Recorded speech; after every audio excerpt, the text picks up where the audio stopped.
What's up, everyone, and welcome to a special edition of your Guitar Brides podcast. Yes, we are your weekly music news, guitar gear, and facial hair support club show.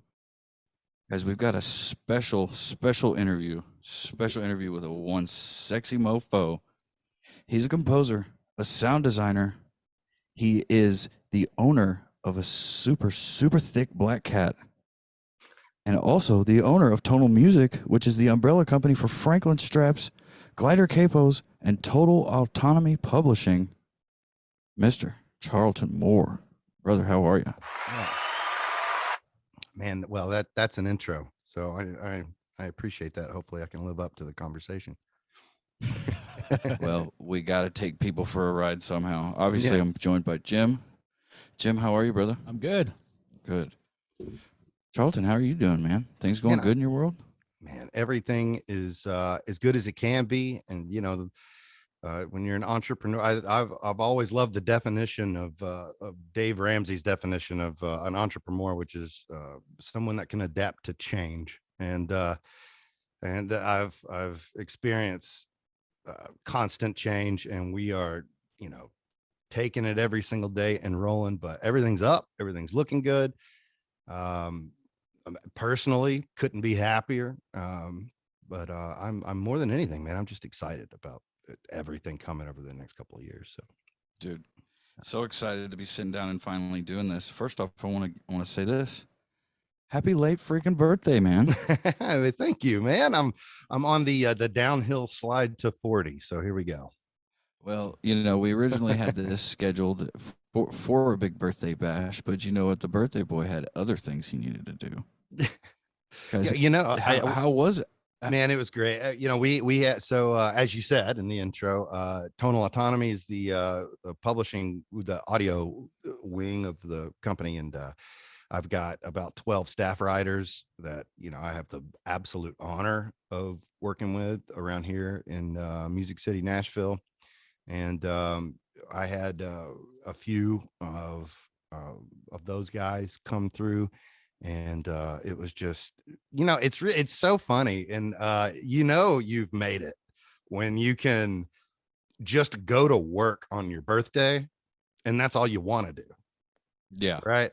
So you know what I'm saying? So like I had you know, the guys came over, man, and we plugged out like 3 tracks in an afternoon. And boy, it was, you know, a little bit of scotch, a little bit of cake, a little bit of you know, I think we had some Cuban sandwiches catered and stuff, and we just jammed for like 8 hours. Like, dude, okay, sign me up for a good time. Yeah, for sure, absolutely. Yeah. Well, I mean, besides that, did you do anything else? Did you do you have anything kind of planned, or did you get yourself anything nice for your birthday? You know, not really. I you know, when I gift myself stuff, it's like plugins. So I you know, so it's and that's like weekly. So like I didn't need to get myself in, but you know, I have some incredible friends. I got the Ted Lasso shirt, which was cool, and then I'm a big soccer. I'm actually a massive European football fan. I'm a Tottenham Hotspur fan, and so my a lot of the folks that know me personally might, you know, music is my life, so they might sprinkle in like other passions like soccer and stuff like that. So I got some soccer related stuff, which is always cool. And then as you said, my elderly thick kitty was sick for a little while, and now she's all back to normal, so that's all I need right there. Nice. Yeah, I seen that thing prowling around on Instagram and was like, what in the world is this? She's a thick one. I've had her for 12 years. She's 16. I found her, she was a shop kitty. So like we found her in the back of the shop, you know, in the dumpster in the corner, like 12 years ago. And outside of our distribution center, there's this dumpster, and there's this dumpster kitty missing half a tail, skin and bones. And for months, she would just kind of hang out back there. And one day I was like, you know, I want to take this shop kitty home. And you know, got her all the shots, so awesome. and then plumped her up real nice. So, you know. It looks like a plumped up version of my beard walking around, Jim. Dude, that's facts. Yeah. That's real. Um, man, all of this, like what you do, like just trying to wrap my head around this whole thing, it seems like a ton of work. How the hell did this all start? uh, man. So personally, I grew up, I'm an Asheville native, which is sort of extinct these days. And so I grew up in a songwriting family. Um, we had a family business called the All Animal Band. It was a family entertainment company. If just think Van Halen meets Barney. And Not laughing at you. That was just I know, no, it's a shocker when you hear it at first, but if you look up the Animal Band, it's a little dated now. Dad's retired. I own the publishing to it, so I'm still trying to sync it to anybody that'll what family friendly kind of stuff. But it teaches kids how to dial 911. There's an imagination dance, there's recycle every day, there's all these different songs that are just family oriented, but it's a big old production. I mean, sold out the Grand Ole Opry multiple times. Anyways, grew up doing that as a stagehand, and then as I got older, started playing guitar for the band and so forth. And then I went to Shattuck Conservatory School of Music after high school, graduated a music theory and composition degree. And then after that, I got this opportunity to apprentice under one of the world's most well-known guitar designers, Greg Bennett. And I was his apprentice and personal assistant for 12 years until his passing, which was just over 2 years ago. And I owe him everything. Really, he taught me so much. He put me on the road, and I've been inside probably 6,000 guitar stores nationwide. And wow. and it was all because of him. And he's a design and sales guru. And just the opportunity of being able to hear him talk for so many years, and then the relationships that come with and everything else. But then and then my best friend and I, which also I ended up working with us started working for us about 5 years ago, we came together, partnered, and then bought the assets from Greg in his late days, and his now widow Sharon, which is like a surrogate mother to me. And we excuse me, we reincorporated under Tonal Music Inc. just to sort of modernize things. They had it all under Greg Bennett Company, and as a Class C corporation. And then and it was just, there was just anybody that knows how books are set up and all that, it was just so much easier to create a new QuickBooks and modernize things. And we did it under Tonal Music Inc. because about 5 or 6 years ago, I started Tonal Autonomy as a side gig, after I was done running Franklin Strap and Glider Capo and Ethan Hart guitars. And my background, as I said, was as in theory and comp. And so I was sort of amasking this musical catalog and getting sync placements for, films like the Human Adaptation for Bleach on Netflix, and Toyota ads, and just a bunch of commercial stuff. And I was kind of doing that on the side. And then when we bought the assets of Greg Bennett Company, we thought, well, we'll keep it in the sort of theme. Tonal Autonomy is the publishing. We did Tonal Music Inc. And I was like, one of these days I'll just bring it all together. And so now it's Tonal Music Inc. And then we own Franklin Strap, Glider Capo, a little boutique metal brand called Ethan Hart Guitars. And then sort of the audio publishing side of that was Tonal Autonomy. So at one point it was all loose parts, it was being operated completely different. And then once we bought the Franklin and Glider operation, when it's a good idea and it makes sense, the universe just kind of does it for you. There was no deciding. Like that's what we do now. Most definitely. We put it all together. Decide the hard decisions are made for you if that's what it's supposed to be. And so that's what we did. And I have ran Franklin Strap, Glider, and Ethan Hart for it'd be going on 15 years now, and I'm 36. So you're talking my entire adult life. This is all I've known. And yeah. And like I said, I've been in 6,000 stores nationwide just about, and because of Greg Bennett, I've had dinners with everybody from Seymour Duncan to, it's just, it was just incredible to be able to take on all of that and then merge it all together. And now it's like a cohesive thing. It all sort of makes sense. There's this audio stuff we do. There's this gear stuff we do. There's this boutique stuff we do. We do design. We're really a big design firm. That's essentially what it's turned into. Franklin strap and glider capo are the bulk of the sales, and what, not to get too much on the supply side, but that's No, dude, always, let's do it. yeah. I mean, yeah, absolutely. But yeah, so those are my babies. And we've never had a better year this year. I think we've made 60,000 glider capos to date, and 80,000 Franklin straps. I mean, just this year, that's annual.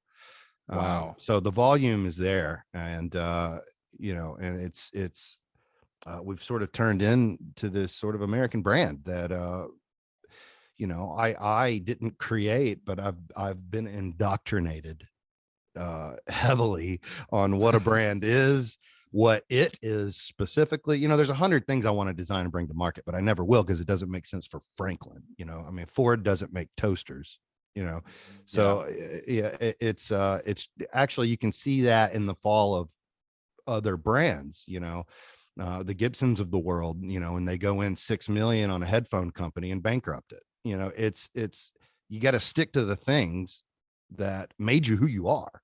And when you're branded as beautifully as Franklin and Glider have been by my late mentor, the brand tells you what to do next. So as much as I want to coin myself as a designer and a product creator,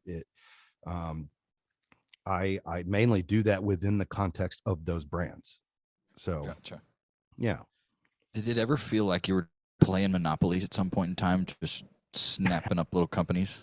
I mean, let's just call it what it is. To be real, man, it was one of those things where I just had to do some. I've always been a very ambitious person with a lot of workload. I got 2 college degrees, and I graduated high school at 17 and got to work, like paid for it all myself. I didn't come from any kind of money or anything like that. So I paved the way. I mean, I've always been a grinder all day. And I mean, I lived in a van for like 4 years, opening up dealers to be Franklin strap and glider dealers. I mean, this was a suitcase full of 1,000 straps and a couple hundred capos in a minivan, and you hit the road. And you make a life for yourself. And so it's one of those things that, yes, it on one end, it did kind of, it feels like you're wearing a lot of hats, you're doing a lot of things, and you're spinning it. But I'm not selling something emotionless like a washer and dryer set. I love this stuff. So there's a lot of self-worth that comes with that. That keeps you going. As long as you sleep well and you don't kill yourself, you're all good. Jim, you got anything, man? Oh, yeah. So please tell me you at least lived by the river one day when you were in that minivan. But a van down by the river. Please tell me at least one day. No, well, look, man, that story makes it sound like I roughed it harder than I did. No, yeah. We're talking Marriott's, but yeah, but so it was never that bad. I was frugal, don't get me wrong, but no late nights in the back of the van by the river, unfortunately. Although that would be a great story and a good song and a band name, actually. Oh yeah. How hands-on, I mean, you were talking a little bit about this, but how hands-on are you with Franklin at the moment? Like, are you selecting leathers, or are you... Certainly, yeah. Are there other people that kind of do that part, or, where are you at in that spot? So specifically, like I said, I'm partnered, and my partner is over finance, and I'm over marketing and sales. And some of the, I mean, a lot of the design is a collective effort. Obviously, it's a collective effort. Okay. I want to hear everyone's point of view in terms of the folks that work for me. So but like I said, selecting, like you said, selecting leathers, that plays right into it, even though that has not as much to do with the actual aesthetic or the functionality of a strap in terms of design. Franklin is an American brand. I can't go off and source material from China, and then I'm no longer Franklin. So, and seeing as there's like 12 tanneries in North America, what's really kept us diverse and being able to find different things is that we have the buying power. So we're able to buy a football field of something. So if a tannery doesn't make something, they're incentivized to make it just for us, because we'll buy enough of it. And so you can get really creative, absolutely. But as a player myself, everything that we design is based on what I perceive as a whole in our catalog. It's got to fit an aesthetic. It's got to fit the general principles of what it means to be Franklin, and it's got to be American made, and it's also got to fit a functionality and personality of players. So some of our largest competitors might go to a trade show, a textile trade show, and buy materials for pennies on the dollar. It's being discontinued. Nobody wants it in the shoe industry or the bag industry. And they make a couple thousand straps out of it, blow it out to the dealers, and then discontinue it immediately. And that's not what I was groomed to believe what Franklin should be. That does work, absolutely, in many ways. That is not what Franklin strap is. So if we bring something to market, it's for the long go. I mean, or at least, we try our hardest, unless somebody goes under, which has happened with our old school cinch, cotton cinch that we lost after years. But yeah, it's the brand itself sort of narrows all that down. And it's kind of obvious. Like, we have two choices for bluegrass, right, in terms of like banjo and resonator. And it's one of the hottest series that we've got, because no one does a quality bluegrass line. And so, what do you do? Well, you design a different price bracket of banjo and resonator, so you're not cannibalizing that one. And instead of a $60 banjo strap, maybe we'll make a $40 one. And these are just sort of things. There's nothing, as a late professor that I had would call it, it's not rocket surgery. It's the brand tells you what it needs. And the customers do too. So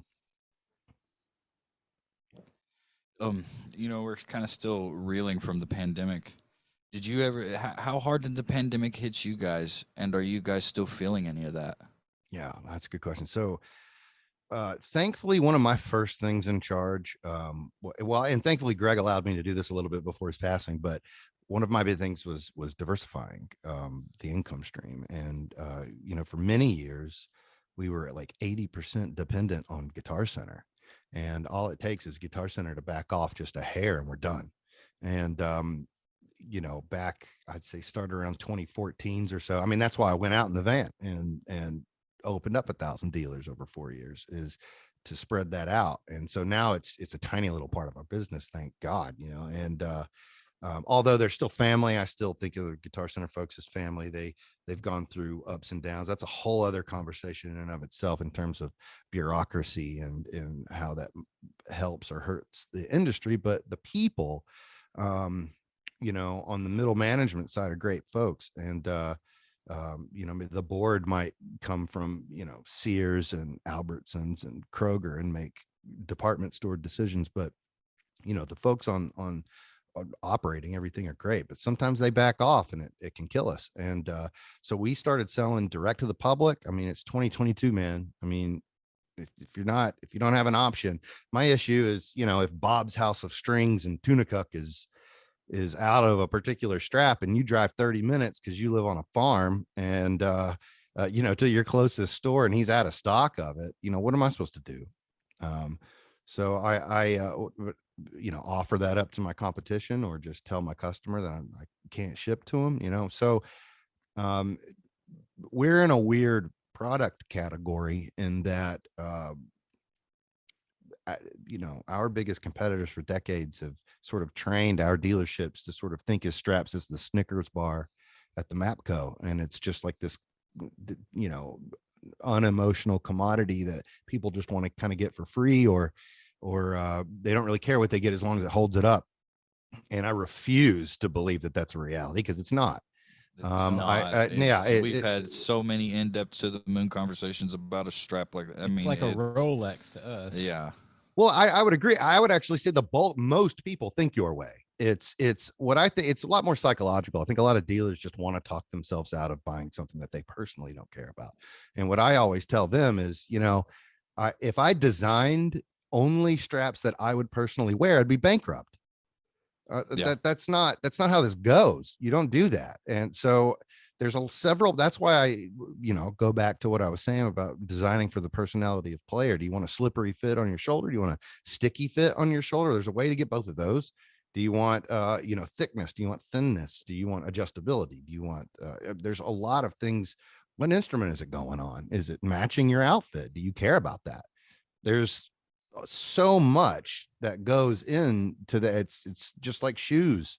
It's very personal. That's the point I was trying to make, is it's a very personal decision, and there's no right or wrong answer. It's personal. And are there enough people that want a particular functionality to justify a build of 1,000 straps? And that because unfortunately there's, the economics involved have to justify it. But yeah, anyways, to get back on track, there is, I started selling direct to the public. Guitar Center strength came back a little bit, crazy enough. And so now both sides are pumping. It took like 4 years to figure out how to sell direct. I mean, that's not what I started. I was a wholesaler and exporter. We picked up Aria Guitars as our Japanese distributor, Taraku Trading is our Chinese distributor. We've got Rossetti in the UK, National Music in Australia. So that, all these guys worldwide are doing some really good volume to their dealerships. We've got reps in every territory that can now sort of maintain the relationships I built all the years. And those are road warrior guys. That's who you need. And we're doing NAM every year that they have it. And so we're getting in front of people. COVID sort of, this isn't like I said earlier, man, we're not selling washer and dryer sets. You can't hide in an office and assume you're going to get somewhere. So, I mean, these are conversations with people. I mean, we're all, the guys, most of our dealers are, if they're not statewide chains, they're just dudes that played their whole life and then bought an open sign and flipped it around. I mean, with a room full of gear and that's the bulk of the little guitar dealer right now is, somebody there is super passionate about it. They're not necessarily, like, they sort of learned how to be an entrepreneur later, but guitar always came first and in their life. And so, these are emotional things. We're an emotional industry, so we've got to be in front of people all the time and loud. And we're spending so much money on advertising, which we never did. We always looked historically, we always said, our advertising is through the dealers. We're in 1,000 dealers nationwide, and they're going to be, just being in all those cities is just going to be a form of advertising that just doesn't work anymore. So we had to start selling direct and opening Amazon shops and going and then doing the export, doubling down on that, and doing YouTube videos. We've got a great YouTube channel now and growing it and, and doing all of that. And so learning how to do that over time, learning how to advertise, learning how to work the algorithm, learning how to retarget customers. And thankfully I am my customer. So I just think, how would I interact with this ad and that kind of thing. And that helps for sure, because I'm a gear nerd and buying stuff I don't need all the time. The Picasso bow for guitar and an e-bow. And I just bought a lap steel. I mean, I'm my own customer. So like, what gets me going, in terms of gear and how to, I'm in the middle of designing a new slide that's indestructible, weightless, and noiseless, which solves every single problem of slide. And so sorry, I'm just looking at my stuff, so now I'm just getting off rail. But Good Lord, it's like a madman over here. Yeah. But when you pull up an Ebo, yeah. And then he's like, then he goes from Ebo to, I'm designing an indestructible slide that's weightless. Like, fix the flux capacitor while you're at it for me too, brother. You and Rick Nielsen are the only people I've ever heard with the word Ebo. Oh man, it's fantastic. It's incredible. I mean, you throw a delay on the chain and some reverb, and you can make drone, like cinematic drones. You don't even know it's guitar. It's just a nonstop sustainable. No, I mean, it's pretty incredible. In fact, I have a piece of music. It's for modern sort of sci-fi piece of music. I made a ways back, and like the main melody riff. I was trying to do like this Mandalorian sort of thing. He's using what's his name, Sigurdsson. He's using a baritone recorder in that song, but in this I was like mimicking what that sort of I was trying to do that with this ebo, and I did it on guitar. You don't even know it's guitar. I mean, it's pretty incredible. But well, anyways, so to finish that thought, because I'll do that, I'll squirrel mentally. We diversified enough to where the only thing that really killed us during COVID were the brick and mortar stores that had to close down. But then on the flip side of that, 3 months into it, they're calling. I got my buddy Ken from a Sound Choice in Connecticut. He calls me and he goes, "Charlton, I've been doing this for 40 years, man. Everything shut down. I thought, well, I'll put everything on Reverb. I just had the best 30 days of my entire retail career." So people were stuck at home and buying, everything from ukes to, whatever. And they were learning. I mean, they couldn't physically go to a store. So everything was e-commerce. So all the guys that swore the internet off were getting on the internet and pulling volume. And so that exploded. But now there's this new article out right now, which is correct. Usually the industry mags are wrong about everything, but there's this new article that just came out talking about the great inventory problem, which is true. We went like 18 months with this like skyrocketing demand, and everybody stocked up, everybody bought stuff, and then tariffs were getting wiped away from Asia, and all the stuff was happening. People were, the barges were like just coming in full steam ahead, full of product, and then now everyone's stuck with it because now the demand is leveled off, but the supply is gigantic. And so you're going to see a lot of price breaks, I think, in this Christmas, and then Q1 next year. You're going to see a lot of stuff get cheaper, and then because inflation, that'll then just sort of balance out to a new normal. So about this time next year, we'll kind of see it's sort of dust settle of the gear business. I believe it's going to take a minute. NAM being in April will help clear some of that, I think. But yeah, man, we had the best year we ever had during COVID. I'm not gonna lie to you, and that's mainly because the demand was so high.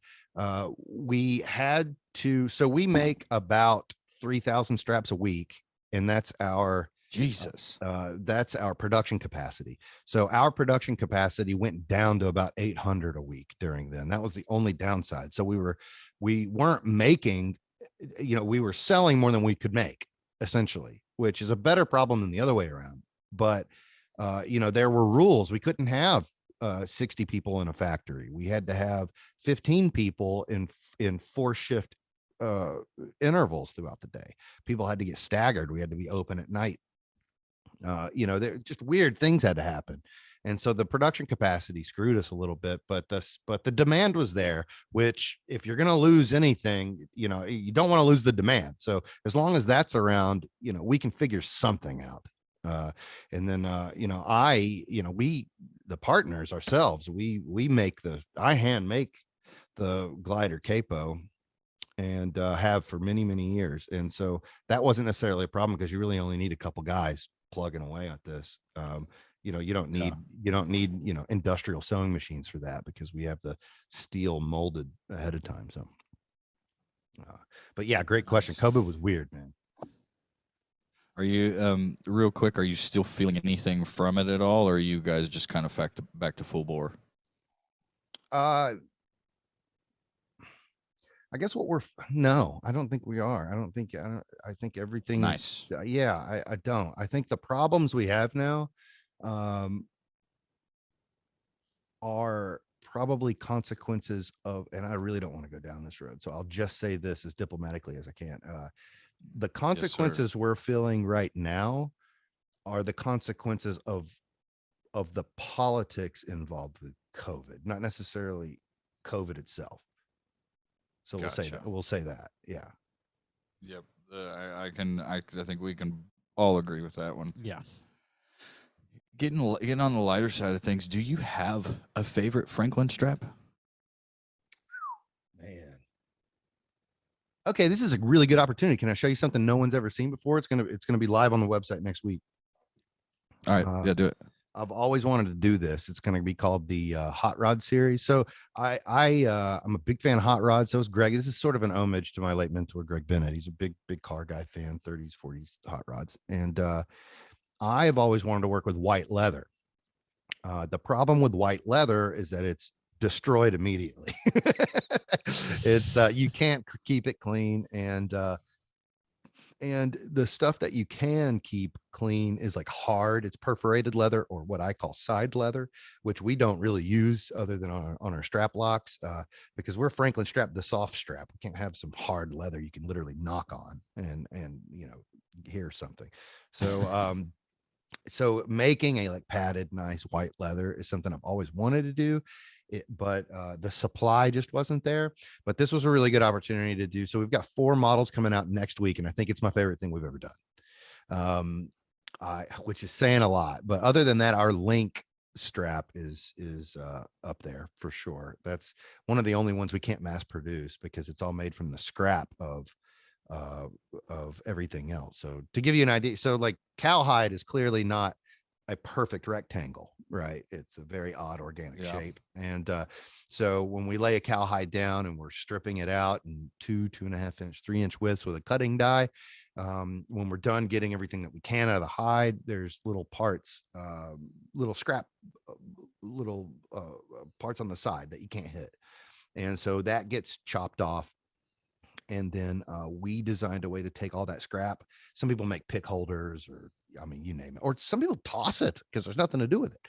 We designed a way to link it all together and make like a handmade strap. The problem with it is that you have to make like 2,000 straps to get enough scrap to make like 30, straps. And so we can't mass produce that model.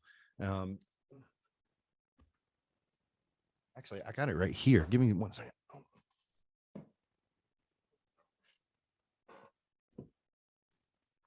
All right. So you see this guy, how it's hand woven. You can kind of see through it. Yes. Okay. Yes. So that's probably my favorite. The one that we do in 3 inches sick. This is Ethan Hart, by the way. This is our Ethan Hart brand. We only have about 20 of the single cut blacks left. We don't have any more of the trans red, but yeah, Duncan blackouts, reverse grain maple top, mahogany back, 8-ply binding, deeply what does something like this go for? We sold it for years for about $1,200. We're doing we've only got about 20 of the black single cuts left. And yeah, if someone wants to call our office about getting one of the last ones of those, I'll let fans of this podcast get it for like $550. Whoa. So it's about $600 worth of hardware, man. I mean, the Duncan blackouts, bro. It's you can track vocals in those blackouts. I mean, those things they're either off or they're at 11. Like there's no dialing back. It's just they're either on or off. Yeah. I mean, you breathe on it and you pinch harmonic. It's ridiculous. So it's a metal machine for sure. There's nowhere for the energy to go. It's the hottest string ever because it's got a Resomex wraparound bridge. So the string is getting pulled back with a string excursion that's 1/4 of an inch. So you can't even lift the string off the saddle with pliers. I mean, it's on there. And then that goes to a headstock that's like 1/3 of the size. So there's no wood vibrating all the energy away. And then it's an ebony board with jumbo nickel frets. So there's nowhere for the energy to go. It's just like, so you can, the way I used to sell these, I hit the string and turn the volume pot all the way up, loud and proud like a diamond, and then cut it off and then just talk to everybody in the room for like 5 minutes. And then by then they forgot that I hit that note and I just turned the volume back on and it's still going. And so the note just went on for like 7 minutes. And then, you sell 15 of them that day because everybody's like, Jesus Christ, you joking? Was the I hate to let the cat out of the bag, was the hot rod strap the big news you were talking about? Yeah. I'm coming back to that. Sorry, that's the Floyd. No. Man. Yeah, that's the Floyd Ethan Hart. Sorry. So you can edit around that. I'm sorry. No, we won't edit. We love all the warts and all, baby. So favorite strap. So the first one. So this is going to be the candy apple red with white leather racing stripes. Oh, wow. So this is the hot rod. Yeah, white leather That's back. so rad. And it's, if you can see, it's like it's memory foam, so it's like stupid padded. So I mean, if you're playing a 13-pound Paul or an 18-pound, Warwick 5-string, you're not going to feel it. You're going to be all right. Yeah.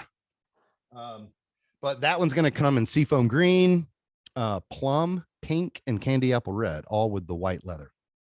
And that's it's loud for sure. It's not as timeless as typical Franklin stuff. It's loud, but the fact that it's, the marketing and the vibe, the whole design point of view is sort of wrapped into this American hot rod thing. It is on brand. So, but yeah, that's nice. Now, are you just considering the 4 different models, like the 4 different colors, or is there other variations of the white? So it's just those 4 colors, plum, everything's got the white, everything has the white. And then the red that you just saw on there is going to be, you can get either plum, pink, seafoam green, or candy apple red. Sign me up for seafoam green, baby. Yeah, dude. Oh man, Wow. you'll get the first one. They'll be done next week. Yeah, Jimmy, better claim yours. yeah, man. Yeah. Well, I told you to make a list, man. Let me know what I can let me know what I can do. Absolutely. Well, I guess this is better time than ever, because we like to keep the warts and all, guys. I want to let you guys know.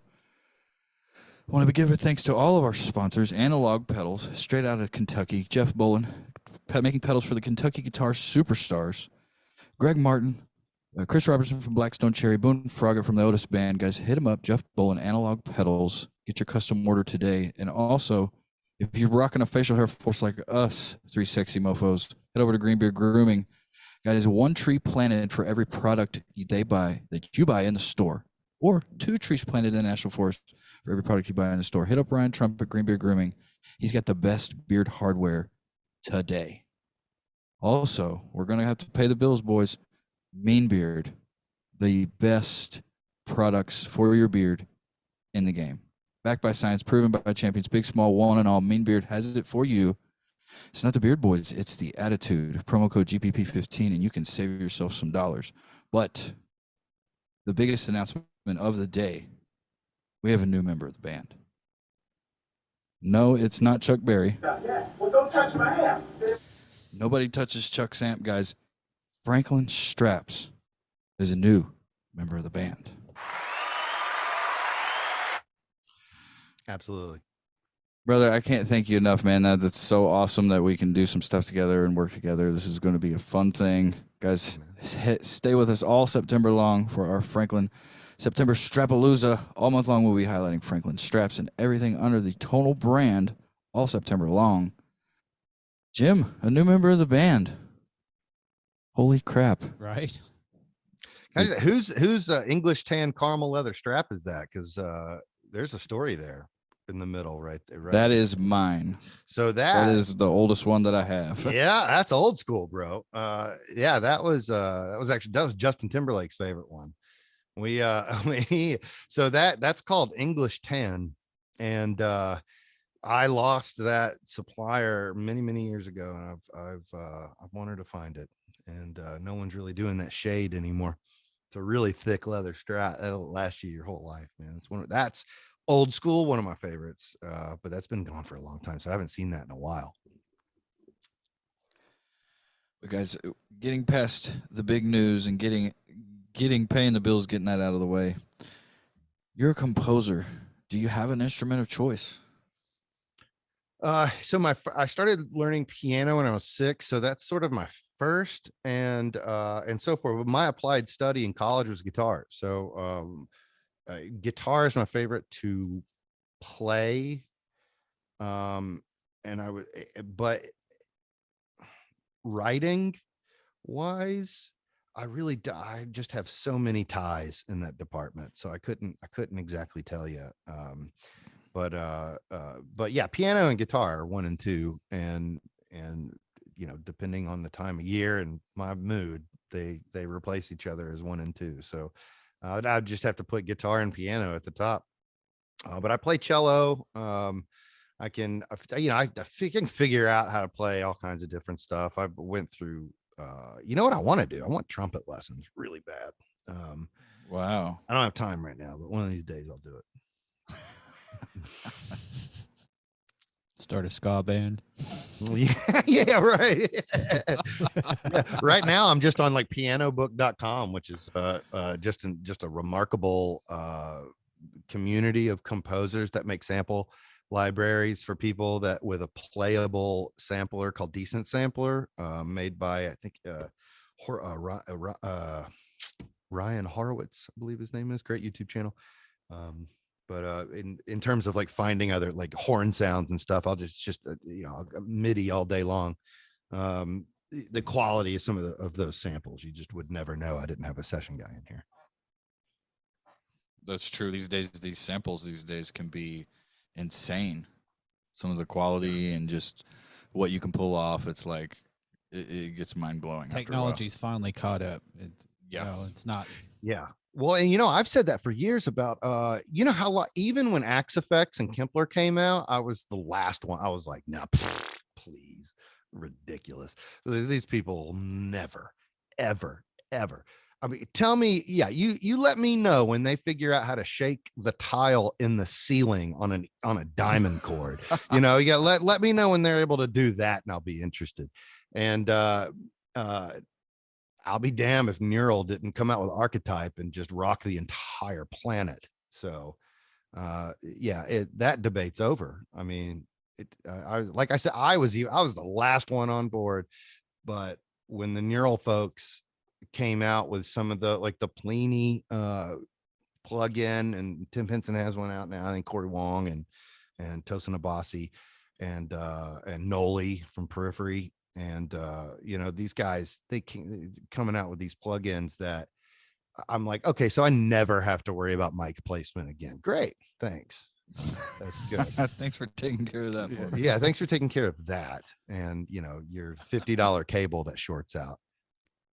Oh, dude, don't get me started on that. Or shit. Speaker buzz, or just something ridiculous. But yeah, you buy it for $50, you get one. Not to plug them, but I own and use constantly like 5 of their guitar sims. I mean, the quality is shocking. It's a good time to be alive, man.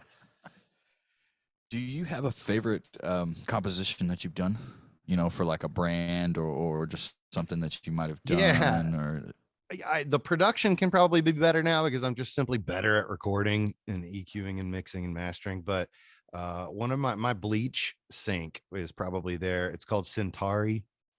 It's one of my early releases that got on a Japanese anime back in the day, and it was like one of my first paychecks, like real like adult paychecks from writing music. And it's just so there's a sentimental part to that, but then also all these years later I listen and I'm like, man, that holds up. Oh man, okay, yeah, right on. Yeah. That's rad. Jim, what do you got, brother? Kind of going back to guitars. What's your guitar of choice? Oh boy. So Everybody my number has that one. Yeah. Oh yeah, absolutely. Sorry, I have a wall and I'm just looking at it. You should have faced that. We're guitar. What do you do? I know. Well, I wanted to be at my studio desk, and I know. I can probably activate my other camera and move it around because I can, but here, you show us one, we'll imagine the others. It's all right. So, well, it's going to be really underwhelming. I'm gonna, to be honest, my favorite is Greg Bennett for obvious reasons. That I have heavily souped it up, though. I mean, nothing on this is original. So the genius of the Greg Bennett guitars by Samick was the chassis was just so universal, so you can swap out pickups and hardware, tuners, and everything you can think of, and it just fits like a glove. I mean, there's just that was the genius of Greg Bennett, is that he was making these $500 guitars that you could make into a $3,000 guitar. And at the time, it's also time and place. So at that time, Indonesian wood, which is by no means inferior, was being used by Samick before some of the labor laws changed. So like something like Niado, which is essentially maple, it's an Indonesian maple, are used as like the centerpiece. I mean, if that same exact quality of maple is used stateside, it's a $3,000 guitar. In terms of having a 3-piece reverse grain. Are you familiar with reverse grain maple? It's shockingly unbelievable. So like and I'm not talking about matchbooking, but or book matching. Sorry, but reverse grain maple is this cool maple that in certain weather. So like, I'll give you an idea. Like Indonesia is crazy humid, and then we ship it to LA, and it's crazy not humid. And then it comes to Nashville and then crazy humid again. So like these, when it's in a box truck on skids, the wood's constantly shifting. So you have like fret poking, like you'll get the fret hang, and you'll have to sand it down and all of that. You'll have some cracks. You have to put some epoxy dust into the cracks and fill the cracks and all this kind of stuff. But at reverse grain maple, if one side of the wood shifts, the mirror image shifts to correct it. So it's called reverse grain. And that is sort of the new guy on the block in terms of the last like 5 years of guitar making and working with maple. And the guitar I'm talking about is a Greg Bennett Royale. It's an RL3. And I took the Korean Duncans out and put in Seymour Duncan's favorite humbuckers, which is the what does he call it? It's the JB in the bridge and the the hot rod. Actually, it's called the hot rod. Yeah, but ironically, I never made that connection. But yeah, the Seymour Duncan hot rod set is the humbuckers that I put American Duncans in it. Switched out the bridge with a Graph Tech, I believe, and then switched out the bone nut with a Tusk, which is just a bone synthetic. And because it's synthetic, it's molded, so it doesn't have the natural inconsistencies of bone. It's perfect essentially, so it's easier to file. Yeah. So the Greg Bennett Royale is a semi-hollow. It's not quite like a Gibson 335. It's like a Gibson 135. So it's smaller. It's got a tight waist. And so that's typically the route I would go is like a Gibson 335 style, Gibson 135, which I know you guys were talking about the semi-hollow PRS, and boy, the tops he makes on those trans-colored semi-hollows, yeah, PRS is just doing some killer stuff. The only other factory that can rival that is Samick, in my opinion. The way they did the colors on these Ethan Harts is just shocking. It's just unbelievable somebody can do that. But after the advent of the CNC machine, I mean, it's a different world. You can do anything anywhere. It's just at that point, it's just the level of QC and how that varies from factory to factory. But the ability to make something absolutely unbelievable is in the hands of everyone now. But like I said, it's really just the level of attention to detail that differs everyone, and whether or not some factories don't even have designers anymore. They just sort of bring the floor guy from the factory, the luthier, up to that role. And for the same reason why a lot of suburbs have 1,000 of the same looking Colonial, they've cut the designers out and they just keep rebuilding ripoffs of Strats and Les Pauls. And that doesn't push the industry forward at all. But if some factories, if they didn't just bring the top luthier up as the designer and actually hire a real product designer, those are the guys doing the best stuff. I'd say Paul Reed Smith is one of them. What's inspiring you these days? Is it a certain music? Is it guitar? Is it just going outside and breathing the air and not thinking about everything? Is it, Man, that's what is it these days? Because it's only like 2 years after Greg's death, I think living up to his legacy and not destroying this whole thing is probably what's keeping all of that rolling. He's a man that I owe everything to and look up to so very much, and was overworked and underpaid for so long because I valued the words that came out of his mouth. I mean, that's the level of respect I have for this guy. So it changed me. I mean, on a molecular level, changed me. And so living up to his values and legacy and making sure this company grows in the framework of his values and his teachings is really, really, really important to me. The very top. Yeah. You talk about buying plugins every other week. What do you have a piece of gear on your wish list? Piece of gear. Well, I'm a pedal nerd, and that changes all the time. I will say, oh man, the one that was at the top of mine, I just bought last week, which is the Epiphone lap steel. Nice. Okay, that's Yeah. perfect. Well, I'm commissioned right now to write this Western piece.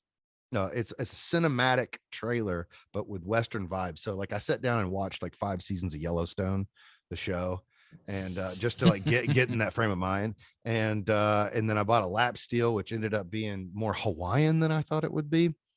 And then I changed the tuning up a little bit, and I'm like, yeah, that's the guy. Throw some distortion on it. Whoo, that's it.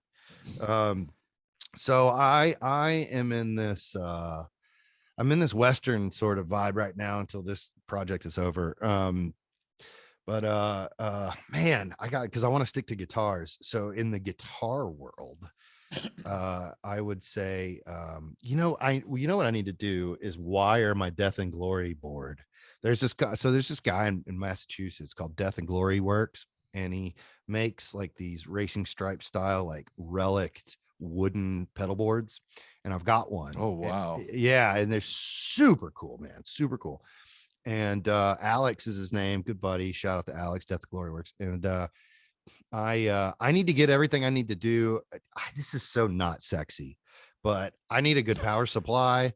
And one thing that your listeners probably, and you guys know all too well, I'm sure, is it's so much fun loading a pedal board and getting all, creating the chain. It's like, it's just going into the loop of the amp. Is this not, what order is all this going to go on? How can I do this? Where's my volume pedal going to go? And then you get there and you spend a mortgage on all your stuff. And then you're like, shit, I need like $1,000 worth of cables.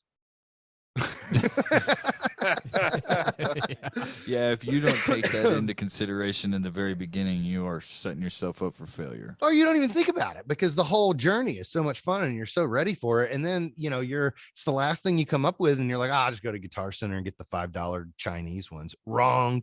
That is a bad idea. You need to take the quality of your cable, like up there with the reverb brand that you're using and the amp head. I mean, it's that's really, which I'm not going too hard in the paint right now. I'm just using a PV Classic 30 but I've got a head with a really dope cab with tweed, all that. But it can get heavy, and then if I'm doing metal or something heavier, then it's just plugins all day long, man. If I was gigging right now, I would literally just have a laptop full of neural plugins and then running through the house.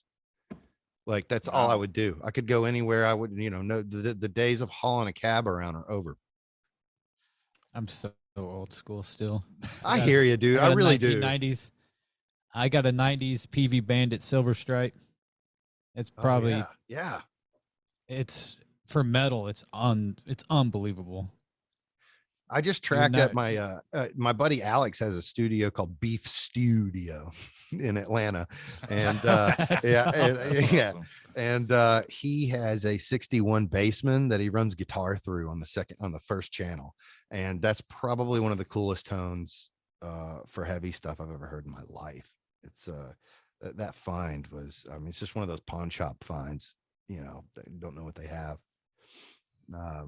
But yeah, I because I've gone so hard in the paint to just put a bow on that in the digital sphere lately, because that's really where I make most of my living in terms of music, is that stuff. So I haven't thought about the analog. I do want to kind of go back. So if I were to, if a piece of gear is on my mind right now, it's trying to build back up all the analog stuff I sold off in order to build a studio. Yeah. Yeah, it's easier to carry a computer rather than a 70-pound. My amp's Yeah. 70 pounds. That Yeah. thing's. I hate carrying that thing anywhere. Yeah, man. It sounds so good, but I dread having to put it in my car. I'm a little dude. I can't pick that thing up all the time. What are you talking about? Boy, I mean, there's places downtown Nashville where you play. In order to get to the load in, you have to go up an elevator. So like you're double parked for seconds or else you're towed, and you just like carry all the things in as quick as you can, get on a tiny sardine can of an elevator that's been there for 40 years, get up there. Hopefully you don't die. And then you still have to get it to the stage on the other side of the club.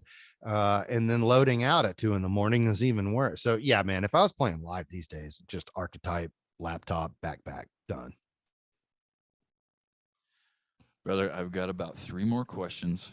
Yeah. And I've got to go get the kid and do a couple other things as well. Dad life, bro. Dad life. Well, hey, just like you, dude, business life. I mean, Jim is my employee, and I own a commercial cleaning company, so it's just like we got Really? people in the dude. wild all day long. Oh yeah. So it's like I'm a night owl, and Jim's a night owl too. So Well, I mean, that's a lifestyle. It's not a job. When you sign up for your own gig, there is no clock out. You just work. no. Yeah. No, I tell Jim I thank him every day. He's probably tired of telling me thank you, but I have to thank him every day because without him, I don't think I'd have what I have. So same. I love Jim. I always say there's no glory without the company of heroes. For sure. What is one thing you do every day that contributes to your success? So is Greg it a cup of coffee? Because I'll get this out real fast. We talked to Greg Martin from the Kentucky Headhunters, and I asked him the same thing. And he said he held up a coffee cup that says, "I pooped today." I asked the same thing to Rudy Sarzo, and he says, "I get hopped up on CBD early in the morning." That's actually pretty genius. Okay, I'll give you a real thing, and then I'll give you a philosophical thing. And nice. So my real thing that is in line with all of that is I don't really. So I'm a bachelor. I'm not married. I don't have kids. Buying like produce and stuff like that is kind of hard. It goes bad really quick, and I intermittent fast, so I only eat at night pretty much. And so what I started doing like 5 years ago or so, and I would buy this whole food supplement. I think Garden of Life is the brand that I buy, and it's essentially dehydrated whole food. So it's when I say whole food, like real food, it's not in a lab. It's, you're talking your kales and your plums and your, the good stuff, the stuff you're supposed to eat. And it's like an ancient diet, so to speak. But I buy like a jar of this dehydrated green powder, and I put it into water, and that's what I drink for lunch every day. And that keeps my body just like a well-oiled machine. Everything's flushing through, not to get too graphic. And but that keeps energy levels, that stops me from crashing at 2. And that makes me feel better on the inside. I mean, it's just a and then on top of that night, you don't have to be so guilty about not eating enough greens or something, because you got like 5,000% of your whole food intake that you're supposed to get by drinking 1 bottle of water. And that was life-changing for me, I will say, just in terms of just the plumbing and energy and just all of that on a day-to-day physical and mental level. That's that, and the fish oil will do it for me.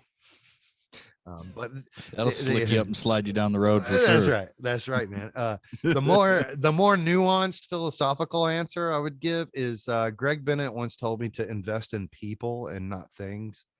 And I try to live by that every single day. So instead of barking at people or getting a list of stuff to do and delegating and so forth, I try my best to educate, because I want to create what's called what Thomas Sowell calls human capital, which is just increasing the value of one's mind and participation within an industry. So by the time someone works a year for me, they should be worth double the salary they're making now if they get hired from someone else. And so for instance, I drove to Anaheim NAMM from Nashville in June with pulling a U-Haul for the 70-foot broke down NAMM booth and thousands of straps.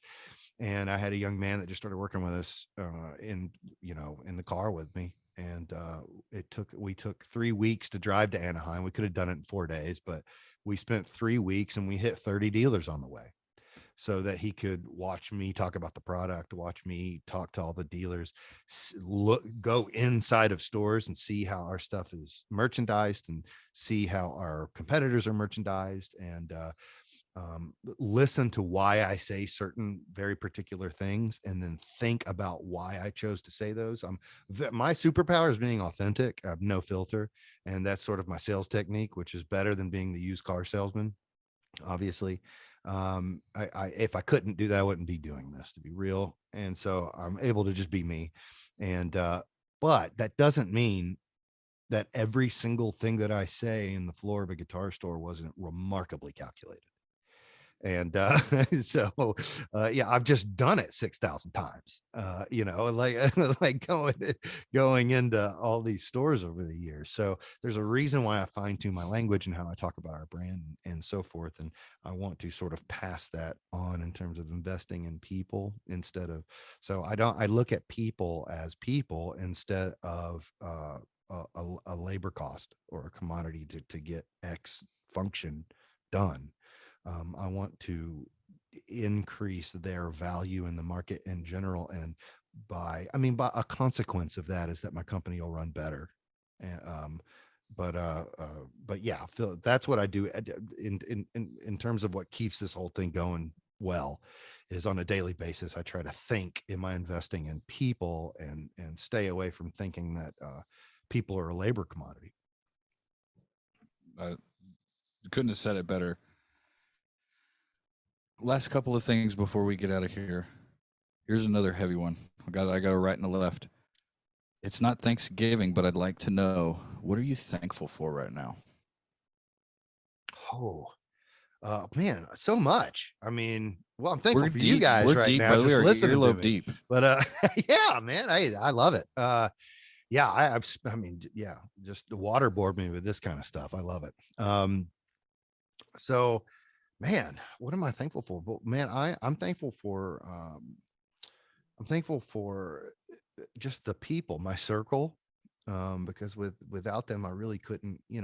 They hear me pitch these ideas over the years, and it just sounds so, grandiose, and then they have patience to see it slowly come together. And most people would just be like, yeah, you're crazy, man, that's a lot.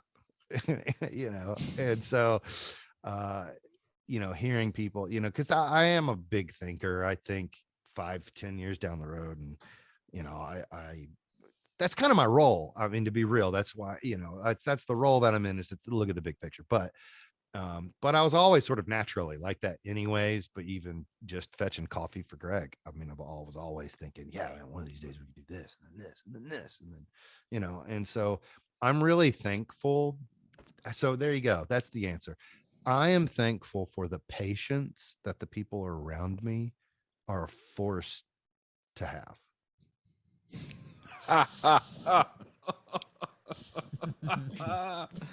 Oh my God. I mean, it's so philosophical, but I love it. I bet it's hilarious, man. That is. I think great. about it all the time. I'm like, man, I know you guys are tired of me, and then I do something to like redeem myself. And you know, they have so much love and to some aspect respect that they let some of the craziness go. But you know, find people like that.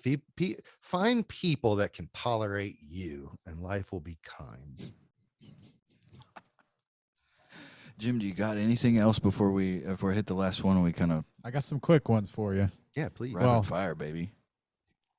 This isn't a band name, but we have. Okay, so the best band name we've ever heard is Steam Packet. We just love that band name. It kills us. It's hilarious. It's just bad. And we always try to find something that might go. But that Beef Studio, That's pretty good. it may not be a band name, but that's pretty good. fantastic. That's pretty good. So I'm good going to one. put that at number 2.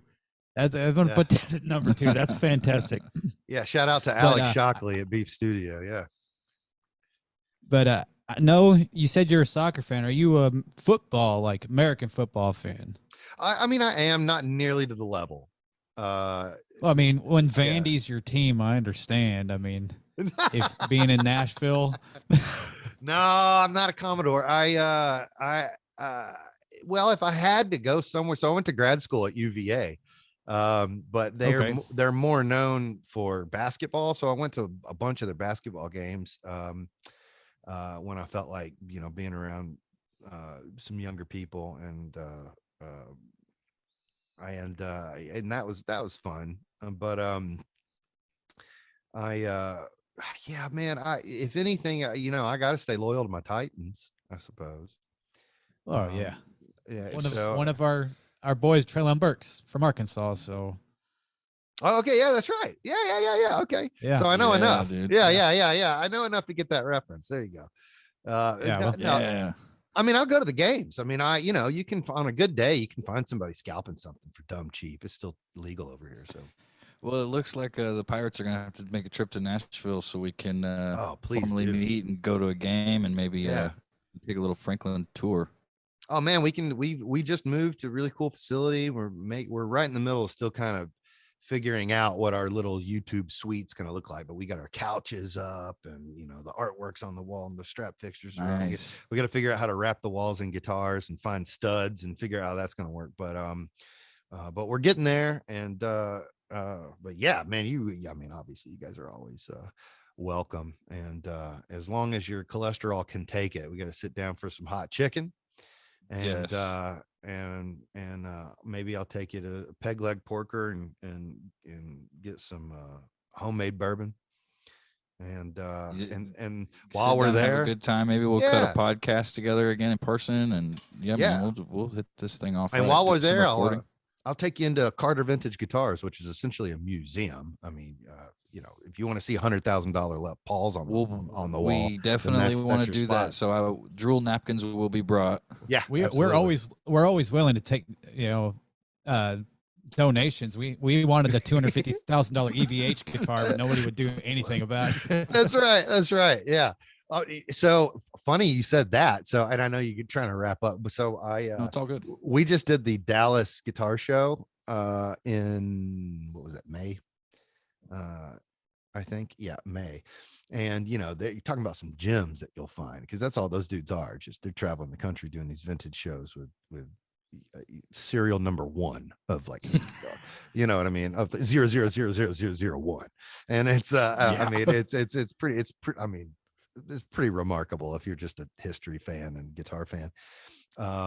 But you know, Eddie Van Halen's red guitar, I mean, that it came through the booth, dude opened it up, I saw it. Sick. Oh, wow. Yeah, it's worth I don't know, something like 400, something like that, 400K.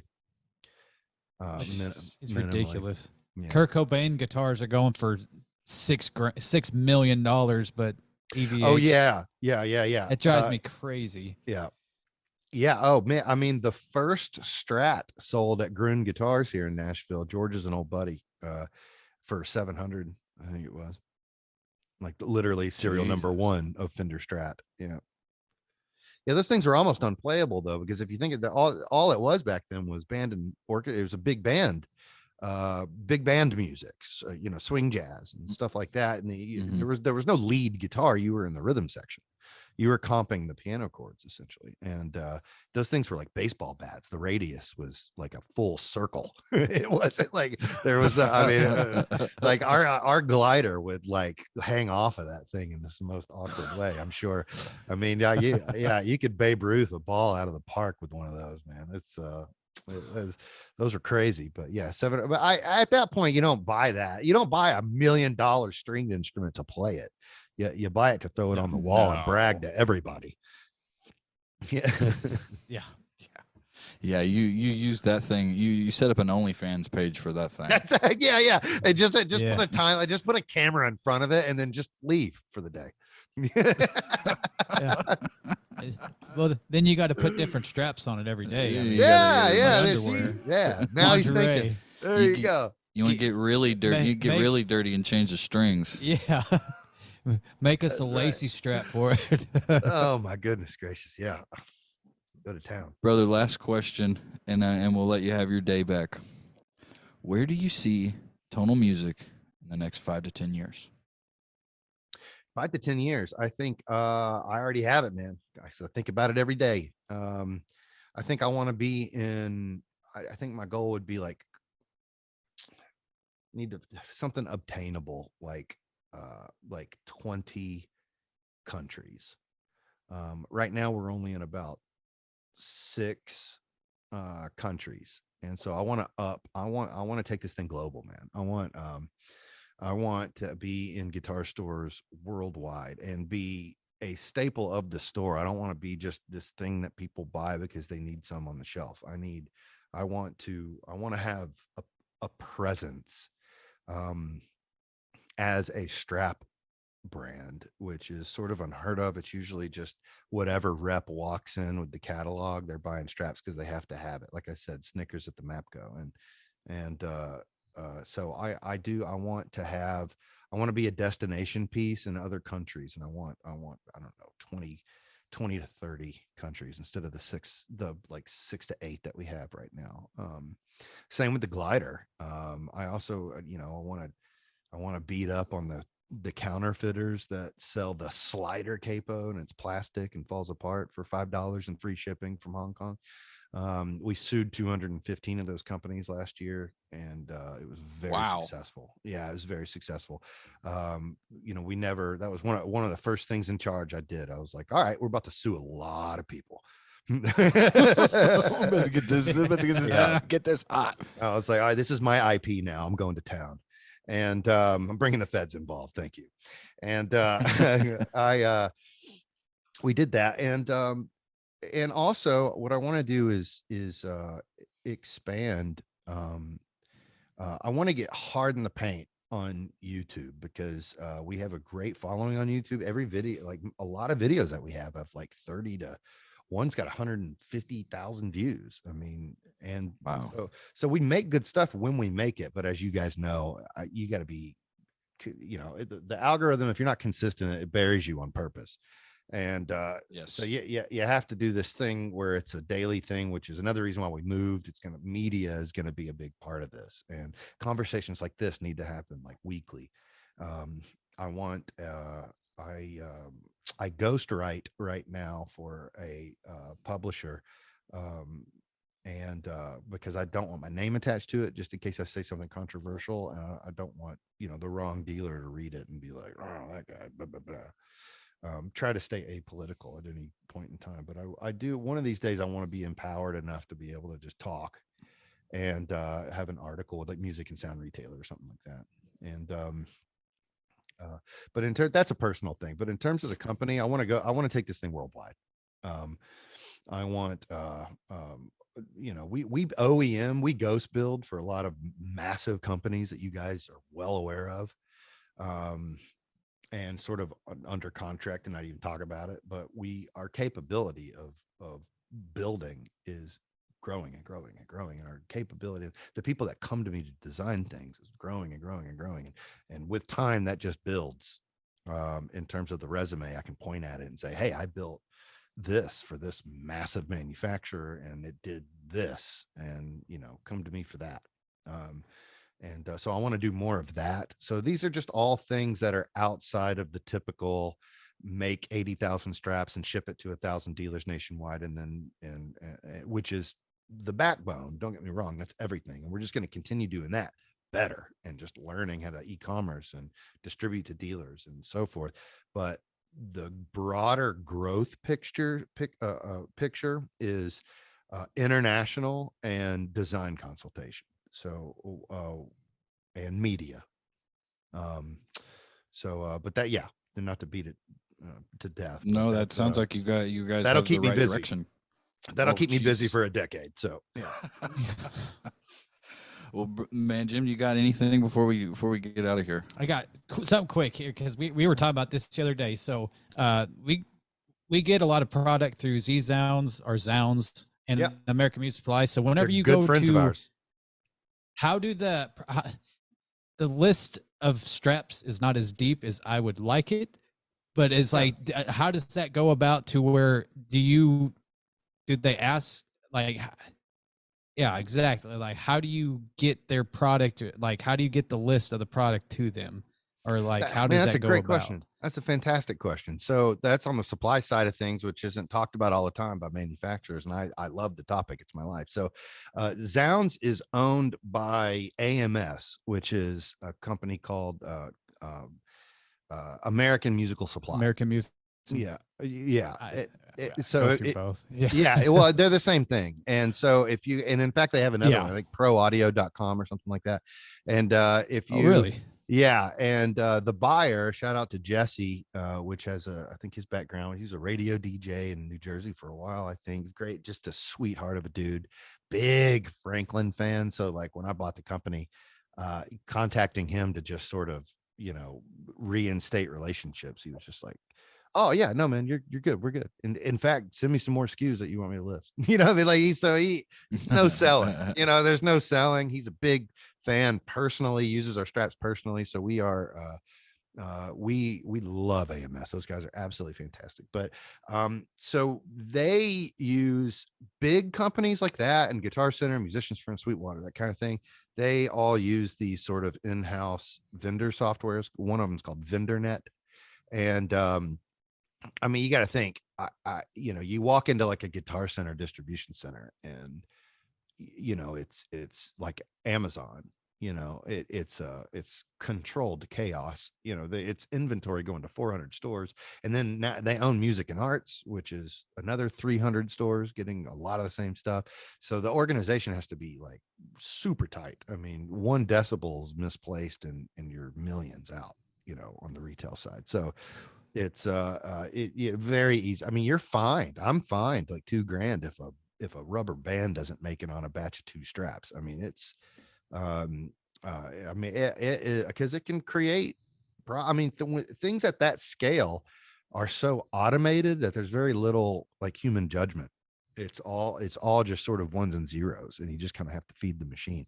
But with AMS, it's still, they're big, but they're small enough to where I have a really cool personal relationship. I can just call or email Jesse, and he's like, yeah, man, I mean, every single thing that you've told me to list sells. So like, it's past the point of, there's some people you can get to that, like Carter Vintage, for instance, doesn't even place orders anymore. They just say, Charlton, we need stuff.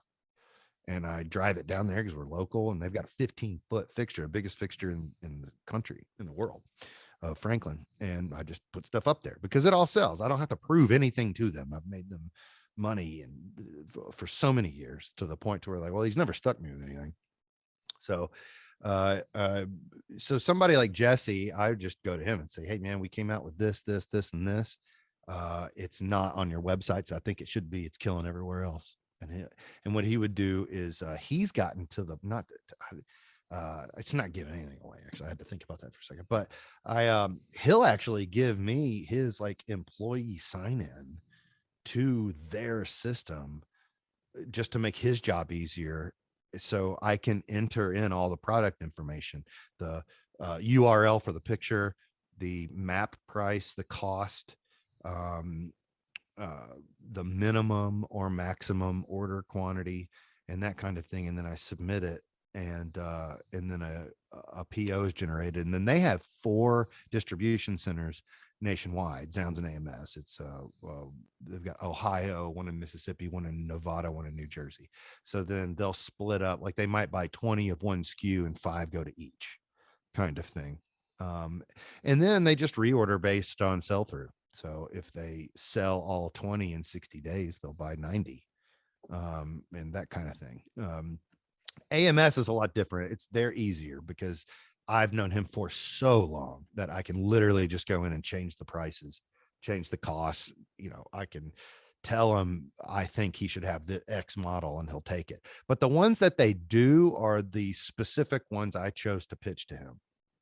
So if you don't see something on AMS or Zounds, and I do that purposefully, keep in mind, because we're a musician's friend and I want both to be equally successful with our brand. So I might ship one color variant to musician's friend, which is a much harder animal to get onto something. You don't just I'd imagine, yeah. You don't just pitch them a new model. That's got to go through boards and lawyers, and I mean it's a nice but Jesse has a lot of autonomy at AMS and Sounds. He can make personal judgment calls on their products and have it approved immediately. He's got a lot of power and say there. He's not held down by the red tape, I guess is what I'm saying. And so but I like musician's friend will get a caramel 2-inch saddle blanket, and and they've got that in, and they'll buy thousands of those in a year. So I'll pitch AMS the black one, because to me we equally sell it to the public, so there isn't a difference in demand. But having one color available for one company and another color available for another company kind of keeps the market pure.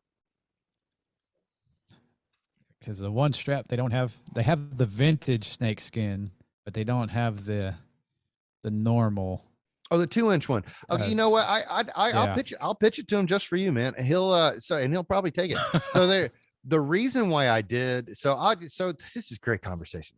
So the reason why I did that and pitched him the vintage instead of the 2-inch strap was because I didn't want to overstep my boundary, and I didn't want to pitch him. Oh yeah. First of all, it comes off weird if I just like, here's 800 things, take them all. Oh, please. I don't want to.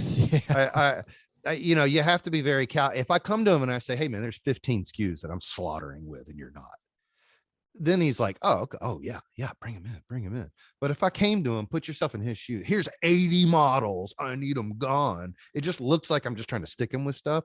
So it's one of those things where I have to like go to him periodically and be like, it's also a relationship thing, and I understand business, so I need to give him time to kill with the new stuff I gave him now, and so that 18 months from now I can pitch him another series of stuff and he hasn't had a bad experience with it, and no reason to believe I would do anything malicious.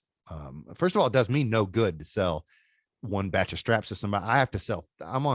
I get the lowest margin from the entire supply chain. I'm the manufacturer. I have to sell thousands of these things, and they make much more per unit than I do. That's how this works in terms of manufacturer to retailer than to consumer. It's even a step further with export, but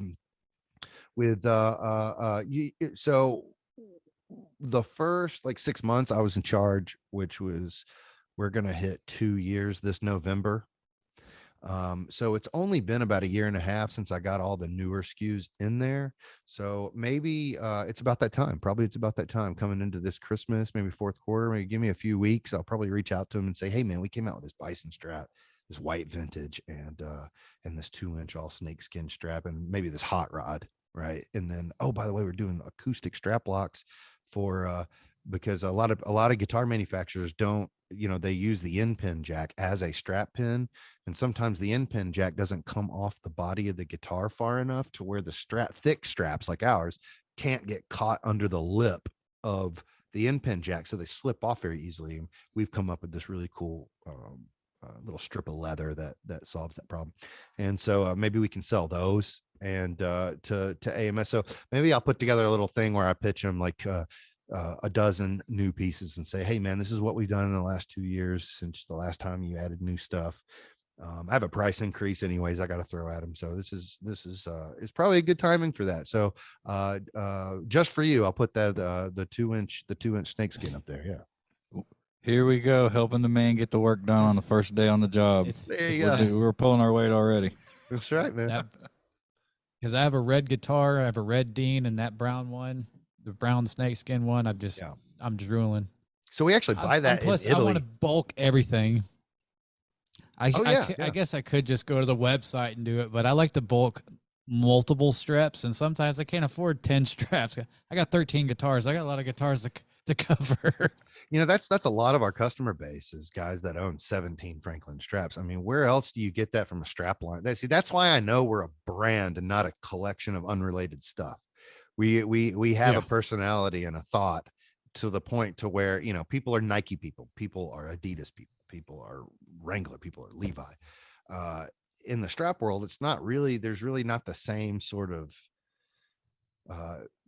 dedication to a brand. It's just a strip of something with 2 holes on each end, and it holds your instrument up. And I feel like our brand Franklin has successfully branded it to the point to where we're the only one with a organic consumer demand, as opposed to selling by default by virtue of just being in a store, if that makes sense. I love it. Well, guys, we've kind of hit the end of the road for this time around the sun with our wonderful new friend, Charlton Moore, the owner of Tonal Music, the man behind Franklin Straps, the man behind all sorts of fun stuff coming out of Nashville. Brother, I can't thank you for sitting down with us today. And I appreciate you guys. I appreciate the support and the brand. I appreciate what you're doing here in terms of just opening up conversation and content and entertainment for people that love our beloved instrument. So thank you for your service to our industry as well. And here's to many more chats, eh? Well, for sure, dude. We got to do this again. But guys, as always, if you learned anything on this show, It was definitely by accident. big, small, one and all, Franklin Straps, Mean Beard, Green Beard, Analog Pedals, guys, get you some today. I've been your host, Josh Jones. I've been your co-host, Jim Steger. And with us today is, hit us up, brother. What's your name? Charlton Moore, owner of Tonal Music Inc., Franklin Strap and Glider Capo. Yes, sir. You guys have a wonderful Labor Day. Thank you.